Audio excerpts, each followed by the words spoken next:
ಇವತ್ತಿನ ದಿನ ನಾವು ಗಣಿತದ ಘನಾಕೃತಿಗಳ ಬಗ್ಗೆ ತಿಳಿಯೋಣ.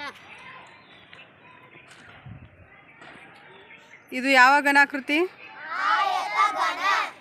ಆಯತಘನ. ಆಯತಘನದಲ್ಲಿ ಮುಖಗಳು ಎಷ್ಟಿರ್ತಾವು? ಅಂಚುಗಳು? ಶೃಂಗಗಳು? ಹಾಗಾದ್ರೆ ಆಯತಘನಕ್ಕೆ ಉದಾಹರಣೆಗಳು ಯಾವ ತೋರಿಸ್ರಿ?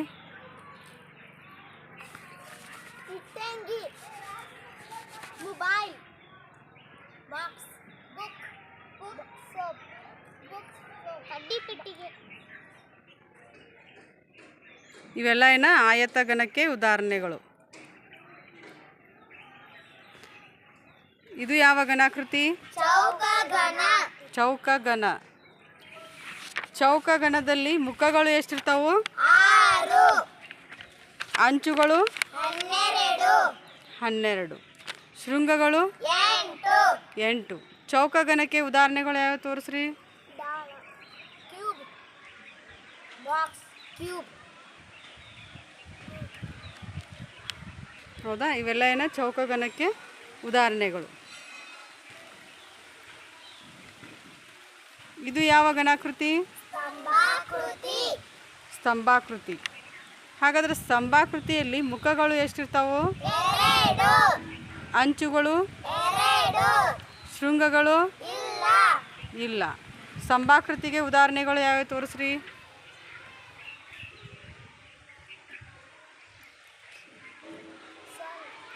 ಸೆಲ್, ನೀರಿನ ಬಾಟಲ್,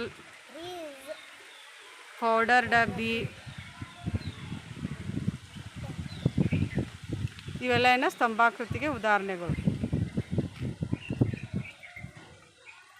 ಇದು ಯಾವ ಘನಾಕೃತಿ? ಗೋಳ. ಗೋಳದಲ್ಲಿ ಈ ಒಂದು ಘನಾಕೃತಿಗೆ ಮುಖಗಳು ಎಷ್ಟಿರ್ತಾವು?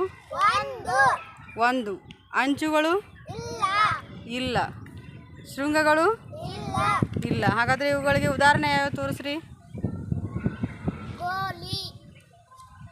ಗ್ಲೋಬ್, ಚೆಂಡು, ವಾಲಿಬಾಲ್ ಚೆಂಡು. ಹೌದಾ? ಇವೆಲ್ಲ ಗೋಳಕ್ಕೆ ಉದಾಹರಣೆಗಳು. ಇದು ಯಾವ ಘನಾಕೃತಿ? ಶಂಕು. ಹಾಗಾದರೆ ಶಂಕು ಘನಾಕೃತಿಗೆ ಮುಖಗಳು ಎಷ್ಟಿರ್ತಾವು? 2. ಅಂಚುಗಳು? 1. ಶೃಂಗಗಳು? 1. ಹಾಗಾದ್ರೆ ಈ ಒಂದು ಘನಾಕೃತಿಗೆ ಉದಾಹರಣೆಗಳು ಯಾವ ತೋರಿಸ್ರಿ? ಐಸ್ ಕ್ರೀಮ್, ಮೂಲಂಗಿ, ಗಜ್ರಿ, ಮರಳಿನ ರಾಶಿ.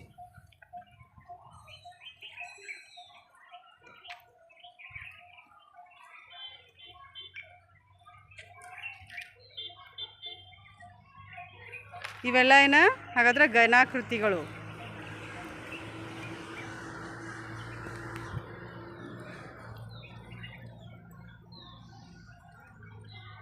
ಯಾವ ಹೇಳ್ರಿ ಅಂದ ನೀವು?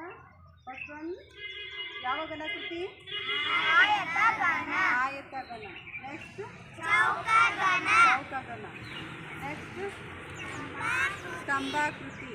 ನೆಕ್ಸ್ಟ್ ಗೋಳ. ನೆಕ್ಸ್ಟ್ ಶಂಕು. ಇವೆಲ್ಲ ಘನಾಕೃತಿಗಳು. ಗಣಿತದ ಘನಾಕೃತಿಗಳ ಬಗ್ಗೆ ಇವತ್ತಿನ ತಿಳ್ಕೊಂಡಿರಲ್ಲ?